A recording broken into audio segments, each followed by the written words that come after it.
वजह साफ है, इनकी घोषणाएं आपके वोटों को लेने के लिए होती हैं। चुनाव हो जाएगा, कोई याद नहीं रखेगा कि किसने कौन सा खाता खोला और उसमें कितने पैसे डालने हैं। ये मेरा अनुभव नहीं है, ये आपका अनुभव है। क्यों? क्योंकि मोदी जी ने क्या कहा था? कहा था कि करोड़ों रोजगार दिलवाएंगे। 10 साल हो गए इनकी सरकार है केंद्र में, प्रदेश में भी इनकी सरकार है, दिलवाए? किसको रोजगार मिले? हाथ उठाओ भाई, किसको रोजगार मिले हैं? नहीं मिले। फिर इन्होंने क्या कहा था? महंगाई कम करेंगे। बताइए बहनें, क्या हालत है आज? आप दुकान जाती हैं, सब्जी खरीद पाती हैं, कुछ भी खरीद पाती हैं? प्याज कितने का हो गया है आज? ये लोग कहते थे एक समय में कि प्याज के बहुत दाम बढ़ गए हैं, अब क्या कह रहे हैं? तो ऐसी ऐसी घोषणाएं करते हैं जो सिर्फ चुनावी घोषणाएं हैं। अब मैं जो पढ़ने जा रही हूं, इनको अच्छी तरह से समझो, सुनो कि क्या घोषणाएं हैं हमारी, और फिर मैं आपको ये बताऊंगी कि आपको इन पर भरोसा क्यों करना चाहिए। देखिए, महिलाओं को जैसे मैंने कहा 1500 रुपए प्रति माह अपने खाते में, आपके खाते में जाएंगे। गेहूं का न्यूनतम समर्थन मूल्य बढ़ाया जाएगा, 2600 रुपए दिया जाएगा। धान का समर्थन मूल्य 2500। अब हम किस आधार पर कह रहे हैं? चुनाव के आधार पर नहीं कह रहे हैं। छत्तीसगढ़ आपके पास में है, पास वाला प्रदेश है, पड़ोसी प्रदेश है आपका।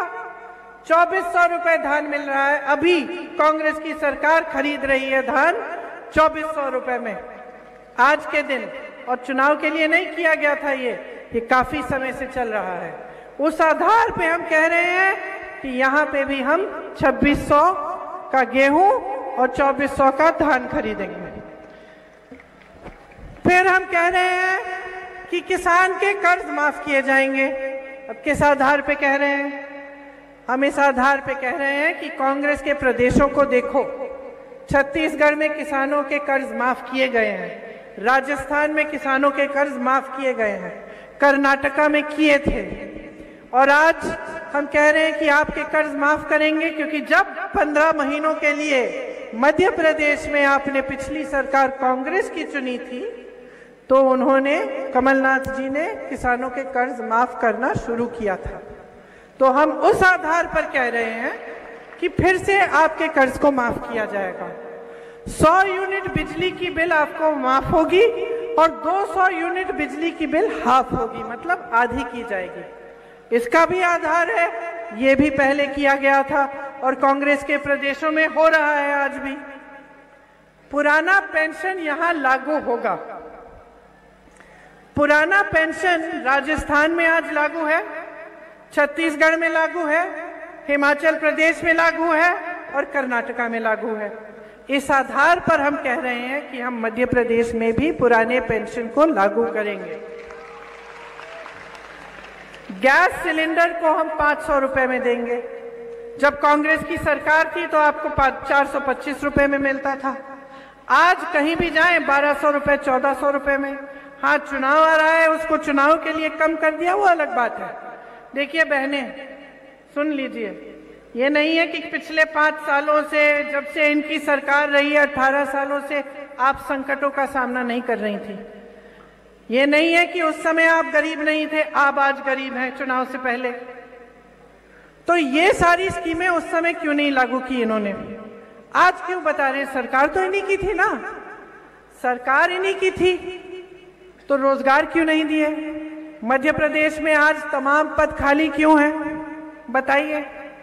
यहाँ नौजवान खड़े हैं, आप सबने कहा रोजगार नहीं दिए, लेकिन आपको मालूम है कि कितने पद खाली पड़े हैं?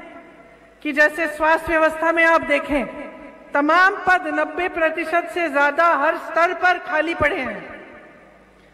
विश्वविद्यालयों में शिक्षकों के पद खाली हैं, क्यों नहीं?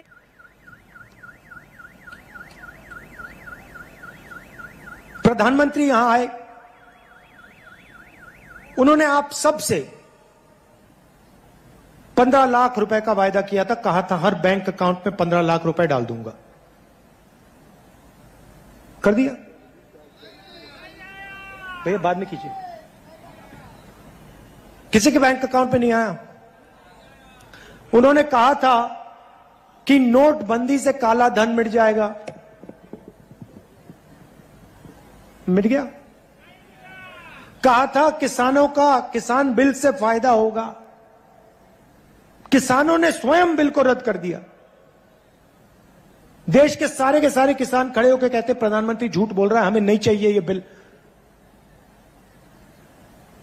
तो आप जानते हो सच कौन बोलता है, झूठ कौन बोलता है।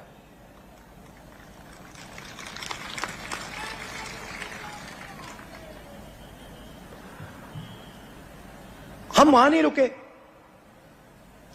हमने आपसे कहा था कि धान के लिए 2,500 रुपए प्रति क्विंटल हम देंगे। आपको कहने की जरूरत नहीं पड़ी, वो आस्ते आस्ते आस्ते आस्ते बढ़ता गया। सही बोल रहा हूं? सही बोल रहा हूं? तो हमें बोलने की जरूरत भी नहीं है, मैं आपको कह रहा हूं। हमने अनाउंस किया है कि 3,200 रुपए प्रति क्विंटल मिलेगा। लिख लो, रख लो। 5 साल मैंने 2,500 कहा था, अब मैं कह रहा हूं 3,200 से शुरुआत होगी। शुरुआत मतलब 3,200 से शुरुआत होगी और उसके बाद यह बढ़ता जाएगा, बढ़ता जाएगा। जितनी जरूरत किसान को होगी, जो हम कर सकेंगे हम करके दिखा देंगे। आपको कहने की जरूरत नहीं, आपको बताने की भी जरूरत नहीं कि भैया हमें ज्यादा पैसा चाहिए। आप देखना वो बढ़ता जाएगा, बढ़ता जाएगा।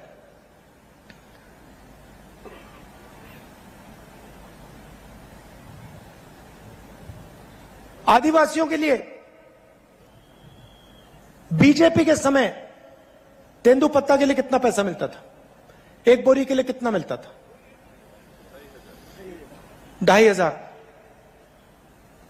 कांग्रेस पार्टी के समय में कितना मिला आपको? 4,000 रुपए। अब आप लिख लीजिए, 4,000 रुपए नहीं 6,000 रुपए आपको मिलेंगे। लिख के रख लीजिए आप। 4,000 रुपए का आपको हर साल बोनस मिलेगा।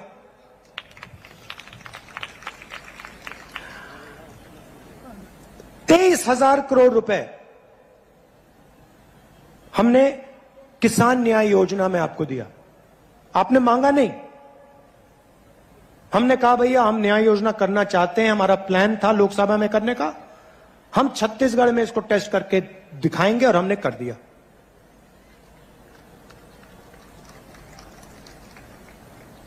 आप मुझे एक बात बताओ, जब बीजेपी की सरकार यहां थी, कर्जा माफ किया उन्होंने? धान के लिए सही रेट दिया क्या? तेंदुपत्ता के लिए सही रेट दिया? बोनस दिया? मुफ्त में बिजली दी? तो क्या बात कर रहे हैं ये लोग? मतलब क्या बात कर रहे हैं? अब मैं आपको छोटी सी बात बताता हूं। जैसे मैंने पिछले चुनाव में कहा था किसान का कर्जा माफ होगा, पेन निकाल के आप लिख लीजिए, इस बार किसान का कर्जा माफ होगा।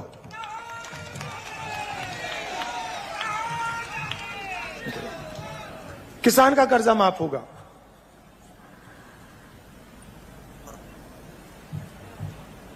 पिछली बार हमने कहा था बिजली बिल हाफ,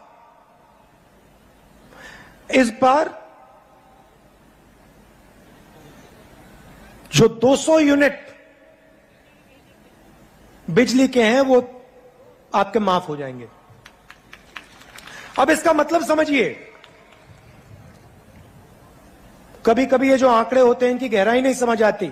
हमने कहा 200 यूनिट माफ, इसका मतलब छत्तीसगढ़ में 40 लाख परिवार बिजली के लिए 1 रुपया नहीं देंगे।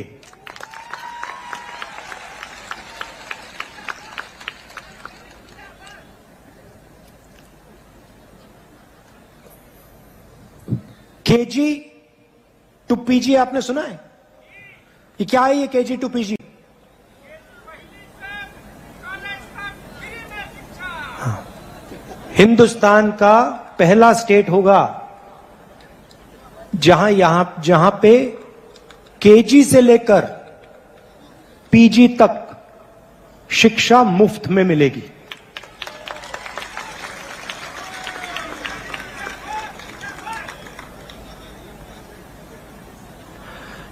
बीजेपी क्या करती है?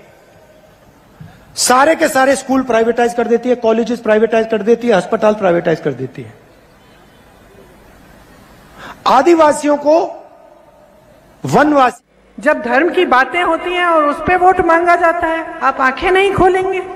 मैं किसी के घर गई, एक गांव में एक लड़की है थी यूपी में, उसके घर गई, छप्पर फटा हुआ था, ऊपर से बारिश आ रही थी, नलके में पानी नहीं है। मैंने पूछा बिजली आती है? कहती है नहीं। तो थोड़ी बातचीत हुई, मैंने पूछ लिया भाई वोट किसको दोगे? कहती है दीदी वो धर्म की बात करते हैं, हम उन्हीं को देंगे। तो मैंने कहा फिर ठीक है, फिर 5 साल और जियो इस तरह। क्योंकि राजनीति जो है ना, सबसे पहला मकसद क्या है उसका? अगर नेता भूल जाता है, अगर जनता एहसास नहीं दिलाती, तो तरक्की नहीं हो सकती आपकी। सबसे बड़ा मकसद, सबसे बड़ा राजनीतिक मकसद यही है कि आपकी सेवा होनी चाहिए, आपकी तरक्की होनी चाहिए, देश को आगे बढ़ना चाहिए, गांव को सशक्त करना चाहिए, रोजगार बनाने चाहिए। ये है राजनीतिक मकसद। ये मकसद नहीं है कि चुनाव के समय धर्म की बात कर ली, सबके जज्बात उभार दिए, उस पे वोट ले लिए, बटोर लिए और बैठ गए सत्ता में मौज खाने। ये नहीं है मकसद। और मैं आपसे शिकायत करूंगी कि आपने एक ऐसी परिस्थिति बना दी है इस देश में कि सारे नेता जो सत्ता में बैठे हैं इस बात को भूल गए हैं। और आपने ये परिस्थिति आपने बनाई है, आपसे शिकायत है, क्योंकि आप जागरूक नहीं बन रहे हो।